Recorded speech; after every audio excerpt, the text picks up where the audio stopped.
नेत्र हे भुवन भास्कर नमो नमो। हे सृष्टि के सिरजनहार दिवाकर नमो नमो। हे सूर्य प्रभाकर नमो नमो। आदित्य विभाकर नमो नमो। हे भानुतिमिरहर नमो नमो। हे रवि भुवनेश्वर नमो नमो।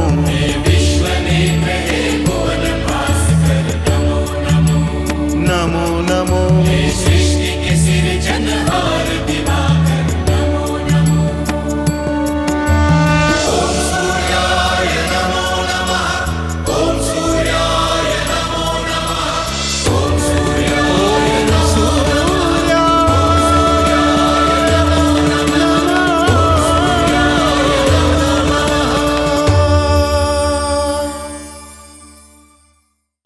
नहीं पुत्र देते, यह असंभव है।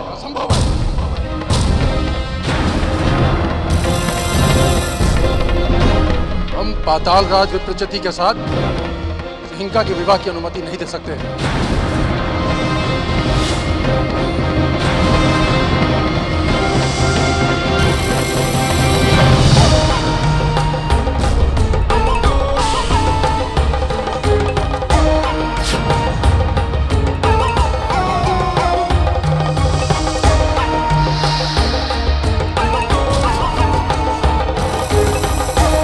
नाना श्री, अभी अभी आपने कुछ कहा, वो मुझे ठीक से सुनाई नहीं दिया। हम तुमसे कुछ नहीं कह रहे, हम तुम्हारी माता दिति से बात कर रहे हैं। किंतु मेरे विषय में कुछ कह रहे थे ना, वही बात एक बार फिर से कहिए। कह डालिए नाना श्री, कहीं मन की बात मन में ही ना रह जाए, इसलिए कह डालिए।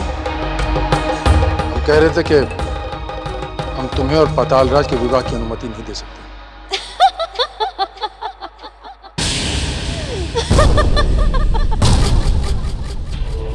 नाना श्री,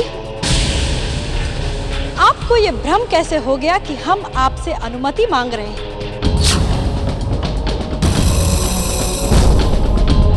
केवल इसलिए कि हम आपकी राजसभा में हैं?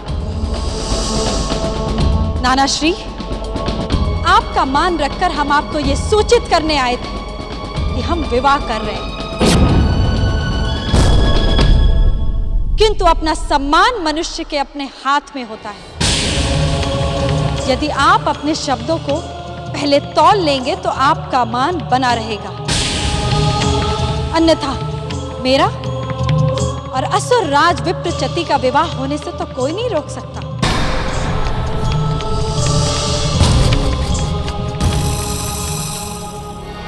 इसमें किसी को कोई आपत्ति है?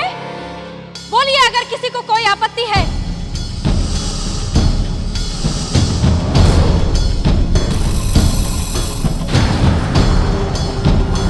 समझदार हैं मेरे नाना श्री के राजसभा के राजपुरुष, क्योंकि वे जानते हैं मुझे अपने निर्णय में किसी का हस्तक्षेप प्रिय नहीं है, और यदि कोई मेरे निर्णय में हस्तक्षेप करने का प्रयास करेगा तो मैं उसकी क्या दशा करूंगी, ये भी वे स्वयं ही समझ गए हैं। फिर भी मैं आप सबको एक बात याद दिलाना चाहती हूं कि दैत्य माता दिति की पुत्री सिंहिका के निर्णय में हस्तक्षेप करने वाला उसका शत्रु माना जाएगा, और मैं उसे क्या दंड दूंगी ये स्वयं उसे भी नहीं मालूम। ये मूर्ख दक्ष सदा स्वयं को महावीर और अन्य सबको अपने पांवों की धूल समझता रहता है, लेकिन आज मिला है शेर को सवा शेर। वो विप्रचति से छठी का दूध याद दिला देगा। नाना श्री, अब तो आप समझ गए ना, अब हम विवाह कर ले। यदि आपको कोई आपत्ति ना हो तो। ये सब क्या हो रहा है? हमारी नातिन एक असुर से विवाह कर रही है, हमसे कह रही है कि हमें हस्तक्षेप करने का अधिकार नहीं है। क्यों नहीं है? सिंका, तू अभी छोटी है, भोली है, ना समझ है। उस असुर को देखकर तेरी बुद्धि भ्रष्ट हो गई है। ये भी भूल गई हम तेरे परिवर्जन हैं, तेरे शत्रु नहीं, हम तेरे शुभ चिंतक हैं और तुझसे अधिक अनुभवी हैं। जो भी कहेंगे करेंगे तेरे भले के लिए। तेरा भला इसी में है कि तू उस असुर से विवाह ना करे। पिताश्री, आप जो भी कह रहे हैं ये सब सही होता यदि मेरी पुत्री सिहिका मानवी होती, किंतु आप ये भूल रहे हैं कि ये दैत्य जाति से है और दैत्य जाति की ये विशेषता है कि वे जन्म लेते ही न केवल बड़े हो जाते हैं किंतु प्रतिपूर्ण भी। और इसी विधान के अनुसार सिहिका अपने विवाह के विषय में निर्णय लेने को पूर्णतः योग्य है।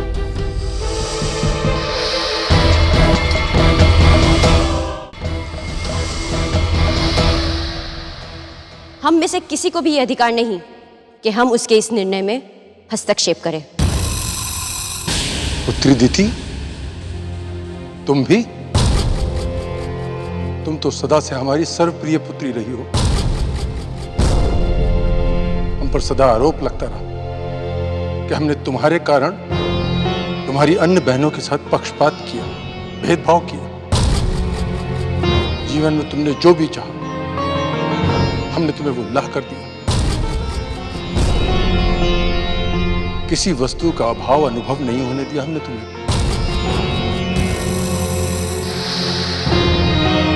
और आज हमने कभी नहीं सोचा था कि हमें एक दिन तुमसे ये सब सुनने को मिलेगा। पिताश्री, यदि आपको मेरी बातों से आघात पहुंचा है तो उसके लिए मैं क्षमा चाहती हूँ। मेरा उद्देश्य आपको दुखी करना नहीं था, किंतु जो सत्य है वो सत्य है, उसे हम झुठला नहीं सकते। जिसे तुम सत्य कह रही हो उसका परिणाम तो तुमने सोचा ही नहीं है पुत्री दिति। पृथ्वीवासी सिंहिका और पातालवासी विप्रचति के साथ विवाह का अर्थ होगा पातालवासी असुरों का नियमित रूप से पृथ्वी पर आगमन। और यह पृथ्वीवासियों के हित में अच्छा नहीं होगा। यदि पाताल लोक की सभ्यता यहां प्रसारित होगी तो सब कुछ नष्ट हो जाएगा।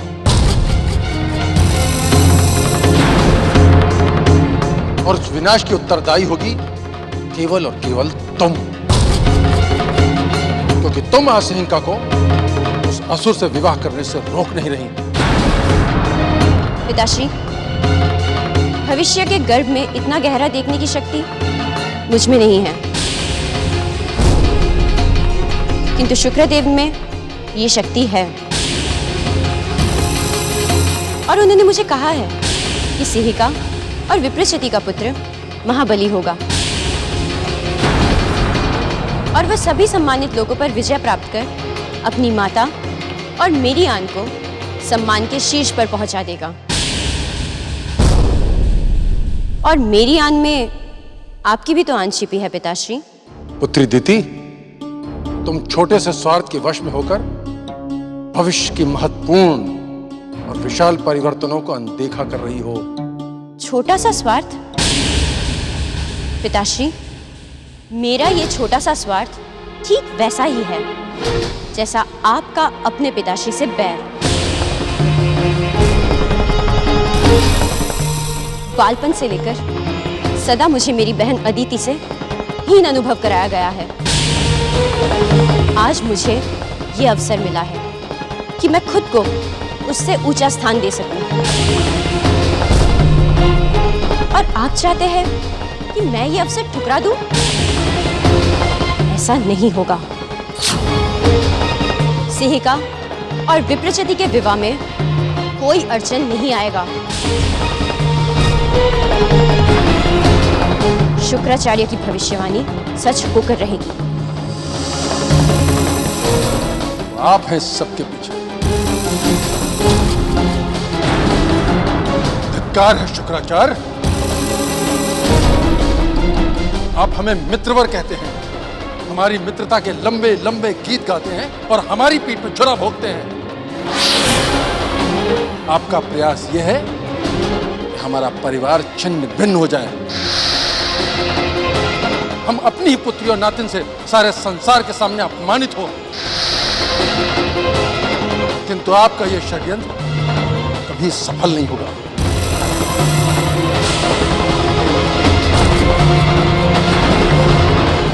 मित्र दक्ष, आप हमारे और हमारे कार्यों के विषय में जो भी सोचना चाहते हैं वो सोचने के लिए आप स्वतंत्र हैं, किंतु आपको मैंने अपना मित्र कहा है। मैं आपका मित्र था, हूं और सदा रहूंगा। और मित्रता का मूल समझाना इतना सरल भी नहीं है, और इसी कारण मेरे विषय में आपके मन में जो भ्रम हुए हैं उसे दूर करने के लिए मैं आपको याद दिलाना चाहता हूं कि पुत्री सिन्हिका का भविष्य मैंने नहीं लिखा है, वो विधाता ने लिखा है।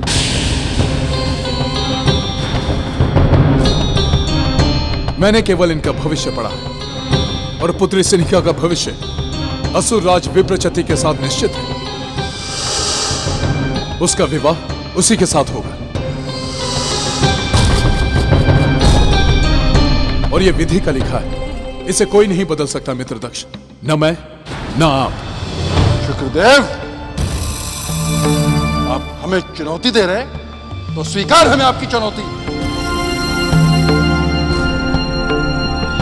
तिथि सिंह का मत भूलो कि हम पृथ्वी सम्राट हैं।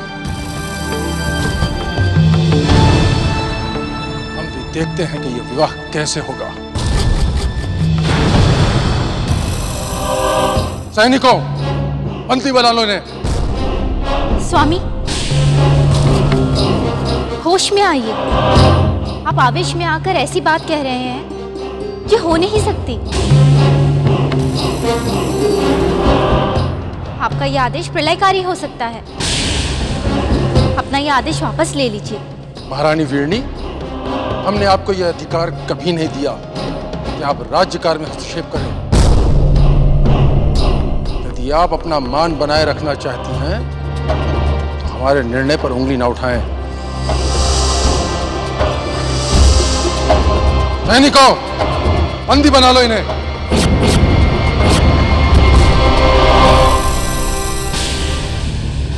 माँ, तुम घबराना मत। ये सब मिलकर भी तुम्हारा कुछ नहीं बिगाड़ सकते। मैं अभी इन सबको ठिकाने लगाती हूँ। रुको पुत्री सिन्हिका, इससे पहले कि तुम कुछ करो, मैं मेरे मित्र के साथ दो बातें करना चाहता हूं।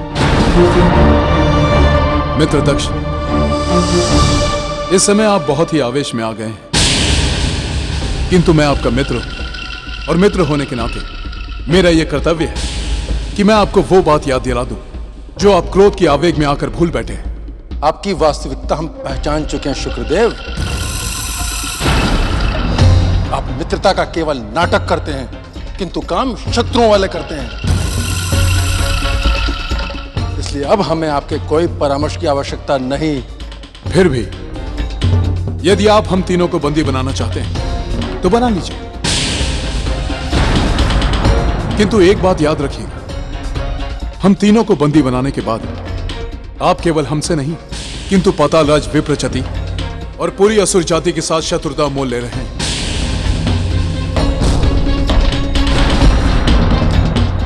प्रिय सिन्हिका के मन में प्रेम की जो किरण फूट रही है, वही किरण पाताल राज के मन में भी फूट रही है। और जब उसे इस बात का पता चलेगा कि आपने उसकी प्रेयसी और होने वाली पत्नी को बंदी बनाया, तो वो शांत नहीं बैठेगा प्रजापति दक्ष। शुक्रदेव, तेरा इतना साहस कि तू हमारी राजसभा में खड़ा होकर हमें धमकी दे रहा है। तू शायद ये नहीं जानता कि अपने जिन प्रिय शिष्यों का नाम लेकर तू हमें धमकी दे रहा है, हम उन असुरों से डरते नहीं। यदि पातालवासी असुरों ने पृथ्वी पर आने का प्रयास किया तो उनका स्वागत मृत्यु का देवता करेगा। सेनापति, आज्ञा महाराज। सारे समुद्र तटों पर प्रहरियों की संख्या बढ़ा दो और उन्हें निर्देश दे दो, जहां कहीं भी असुर बाहर आने का प्रयास करें, उन्हें वहीं का वहीं मृत्युलोक पहुंचा दो। जो आज्ञा पृथ्वी सम्राट।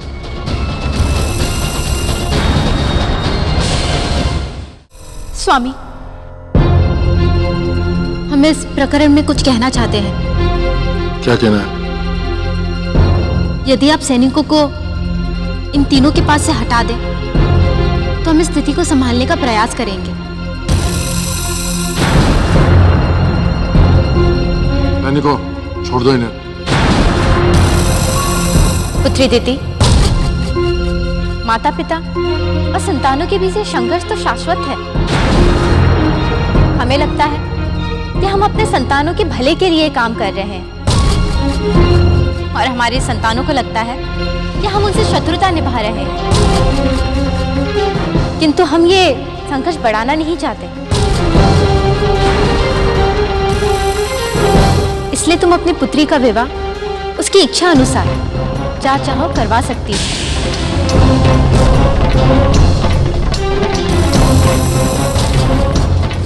किंतु पुत्री, यदि तुम यह विवाह अपने पिता की इच्छा के विरुद्ध करोगी तो तुम्हें इसका मूल्य तो चुकाना होगा,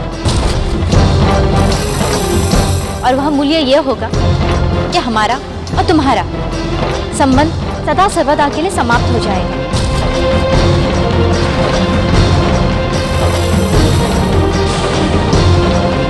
माताश्री, यदि आप लोगों की ऐसी ही इच्छा है तो सिहिका के विवाह तक प्रतीक्षा करने की आवश्यकता नहीं है।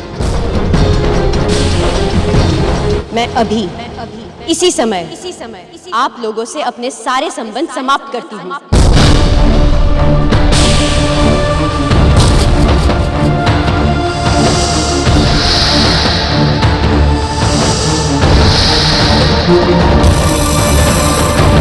और मैं ये प्रासाद भी छोड़कर जा रही हूँ। चलो सिहिका, चलिए शुक्रदेव।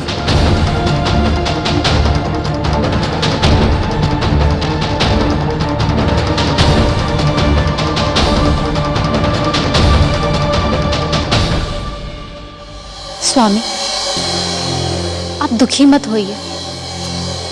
दीदी हमारी प्रिय पुत्री है, वे हमसे अधिक समय तक दूर नहीं रह सकती। देखना, वे शीघ्र ही लौट कर आएगी। ये सब शुक्रदेव का क्या धरा है? आपने हमसे कुछ कहा? ये दुष्टता उस दैत्य गुरु शुक्रदेव की है। अपने किसी स्वार्थ के लिए वो हमारी पुत्री और नातिन को माध्यम बना रहा है। शुक्रदेव! तूने हमारी पुत्री को हमसे दूर किया है। हम तुझे श्राप देते हैं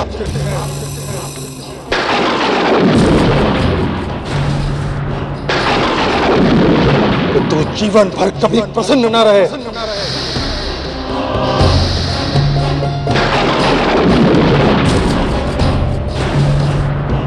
दूर हो जा हमारी दृष्टि से। प्रजापति दक्ष, मैं तुझे अपना मित्र समझता था, किंतु आज अकारण ही तूने मुझे श्राप देकर मित्रता की सारी सीमाएं तोड़ दी हैं। एक बात याद रखना, मैं दैत्य गुरु शुक्राचार्य तुझसे इसका प्रतिशोध लेकर रहूंगा।